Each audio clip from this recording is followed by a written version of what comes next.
Todopoderoso Jesús, mi Señor, mi Salvador y mi guía, y como siempre inicio con la palabra de Dios, Proverbios 21:31.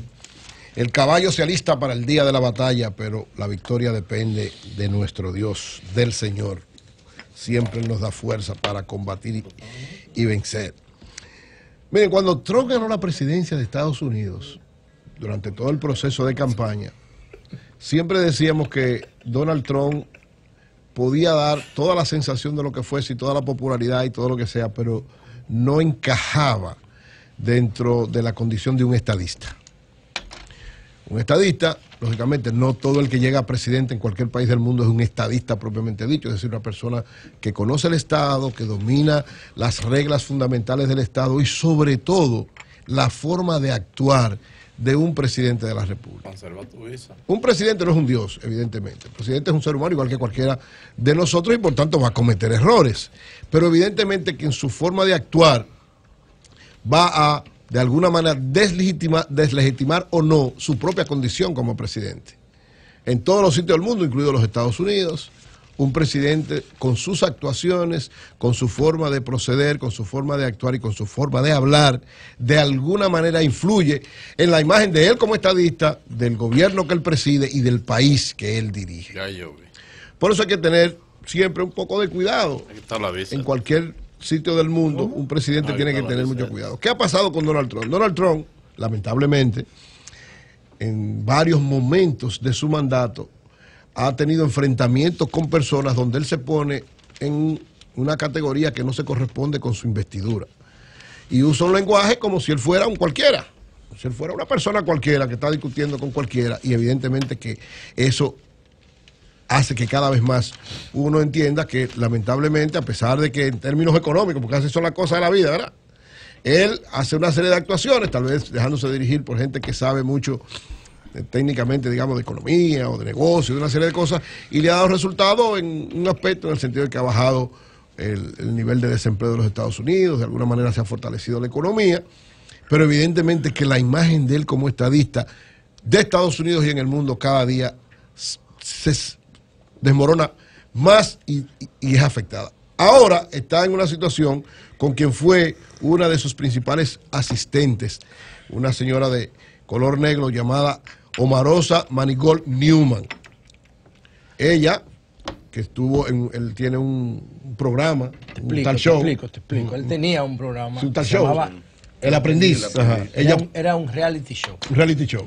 Entonces ella fue una de las ganadoras, Omarosa. Exactamente. Y él la metió en su campaña. Bueno, sí, porque tú sabes que él tiene el hándicap con el tema del racismo. En la campaña ella jugó un papel. Ella es de origen negro, exacto, de color negro. Entonces él discutieron porque ella cometió un error y fue que ella pues se puso a grabar conversación interna de la Casa Blanca para después sacarle provecho económico.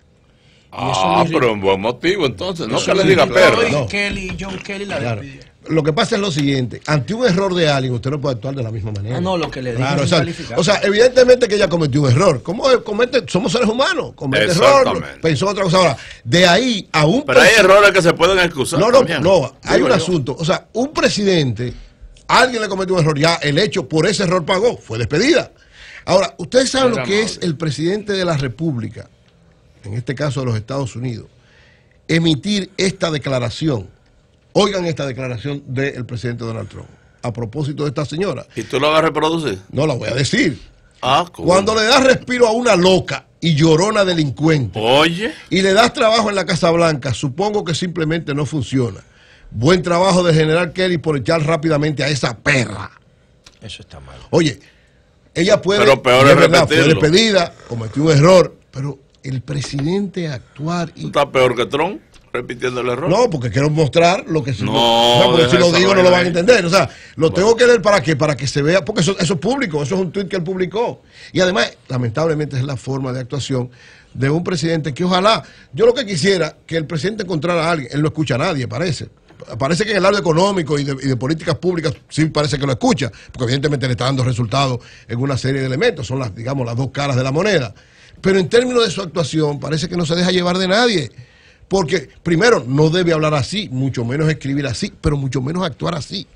Ojalá, porque hasta sus propios partidarios, el senador republicano dijo, ese tipo de lenguaje es impropio de un presidente de Estados Unidos. el senador Jeff Flake, y el congresista demócrata Frederick Wilson, ¿cómo se atreve el presidente a llamar a una mujer negra perra o a cualquier ser humano perro? O sea, no es posible. Pero no fue por el color, fue por la actuación. Él la designó. Pero, Oli, ¿tú vas a justificar que un presidente le diga perro a un ser humano? No hay justificación. Pero una mujer ahí mejor. No, yo no dije el racismo tuyo. No, ella dijo. Ellos, no, él dijo ni a una mujer negra ni a nadie, dice el senador. Pero a nadie que le puede decir. Pero ese senador sí es racista, porque Trump no habló de negra. No, le dijo perra negra, le dijo las dos cosas. No, él no habló de negra. Pero evidentemente que hay una actitud de un presidente que no se corresponde. No se corresponde. O sea, evidentemente que eso no es la actuación de un presidente. Y ojalá que así como se ha dejado conducir para manejar una serie de elementos importantes del área económica, ojalá encontrara a alguien, un asesor, a alguien que pueda convencerlo. ¿Qué fue lo que Trump le dijo a esta muchacha? Ya, tú quieres que lo repita, entonces tú lo dices en tu comentario ahorita. Entonces, miren, por otro lado, la ministra de Educación Superior, Ciencia y Tecnología, acaba de dar una serie de informaciones importantes sobre la educación superior, sobre todo de lo que tiene que ver con la matrícula universitaria, la cantidad de carreras que tienen más estudiantes, la composición, que hay algunas conclusiones interesantes que yo pienso que deben ser evaluadas, sobre todo para las políticas públicas que debe implementar el gobierno en términos de educación, tanto superior pública como privada. Porque evidentemente recuérdense que la mano de obra cualificada, los profesionales que de alguna manera logramos, y yo decía, ayer hablaba de lo del primer empleo, en la medida en que usted logra que ese potencial que sale de las universidades pueda ser inmediatamente vinculado a áreas productivas, está logrando mayor efecto.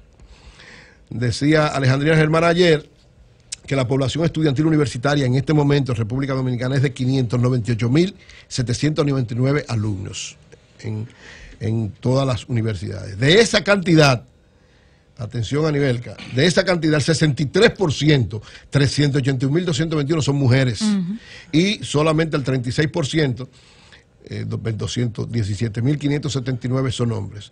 ¿Cuáles son? Pero ¿recuerdas las carreras más demandadas? Sí, voy a eso, voy a las carreras.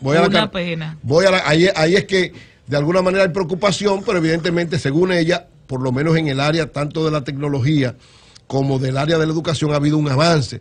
Y yo pienso que eso, lógicamente, es significativo, aunque todavía no en la magnitud de las otras carreras, pero es bueno que se esté dando un incremento en ese lado, y eso es lo que hay que profundizar. En el lado de educación, es que más estudiantes hay 119.624, y en los últimos 6 años, es decir, en el presente gobierno del presidente Danilo Medina, del 2012 al 2018, ha habido un incremento de un 158%, es decir, ha habido una orientación clara para que más personas vayan a estudiar educación y puedan cada vez más cualificarse a los maestros, porque evidentemente ha habido una revolución educativa significativa, no solo por el 4%, sino por el compromiso que hay con el área de la educación. En segundo lugar están las carreras que tienen que ver con negocios. Y esa es una de las grandes preocupaciones, evidentemente que va a llevarse un ciclo bastante grande todavía y amplio de tiempo para ser superada. Cuando hablamos de negocios, hablamos de contabilidad, de finanzas, de administración, una serie de elementos ahí, que todavía hay un gran esfuerzo, hay muchos estudiantes a través de eso, pero evidentemente que debería haber una orientación a que se reduzca cada vez más y vayan a otra área. En esta hay 113.983 estudiantes. En el 2012 habían 126.000, que ciertamente del 2012 hasta ahora ha habido un descenso de alrededor de un 10%. Debería ser un poco mayor. Evidentemente no es de una vez, la comprensión y el avance de la tecnología no lleva a que se vea, pero nosotros tenemos áreas importantes como es tecnología, turismo, una serie de elementos que tienen que ver con carreras técnicas, que deberíamos, todo ese esfuerzo que se da a estas carreras, que a final de cuentas lo que hace es tirar más profesionales que van a ir a estar desempleados o a subvaluados, pudieran ir, si hubiese una política clara de orientarlo hacia carreras técnicas más productivas. En el caso de la salud, la población todavía es muy alta, 80.418. Le sigue el ciclo básico, es decir, lo que todavía no ha entrado en ninguna carrera, 78.471. En humanidades, 67.000. En ingeniería y arquitectura, 51.000, que en los últimos 12 años en los últimos 6 años ha tenido un descenso de un 6%, pero todavía no tan significativo. Y en el área de la tecnología, la información y la comunicación, hay de esos 500 y pico de mil, solamente 30.000 estudiantes. Aunque ha habido un incremento en estos 6 años, del 2012 hasta ahora, de alrededor de un 25%, no es todavía tan significativo. Y ese es uno de los grandes retos. ¿Cuáles son las que menos estudiantes tienen? Las que menos estudiantes tienen son artes, ciencias económicas y sociales. Me dolió mucho a mí eso, pues yo soy economista, ¿verdad? Ciencias económicas y sociales solamente cuentan en la actualidad con 1.900 estudiantes. Y la agronomía y veterinaria, que solamente cuenta con 1.814 estudiantes. Yo pienso que en esas dos áreas debe haber también una orientación mucho más clara. Este diagnóstico, esto es un diagnóstico que da el Ministerio de Educación Superior. Yo pienso que ellos, el Ministerio, junto con las universidades, con una política pública vinculada de alguna manera ¿Y la Estrategia Nacional de Desarrollo dónde está? ¿Para cuándo? Bueno, junto con lo que tiene que ver con la Estrategia Nacional de Desarrollo, ya implementar políticas públicas claras para tratar de revertir o de continuar esta situación que se ha dado en una carrera, y en otras estimular aún más que los estudiantes vayan con elementos que lleven a darles más facilidades para que estén, a darles premiaciones, a darles becas, es decir, una serie de elementos que lleven a que en esas áreas los estudiantes puedan ir con mayores estímulos y por tanto dejen a las carreras tradicionales, que a final de cuentas lo que están es generando muchos profesionales que van al desempleo. Son las 8:50 minutos.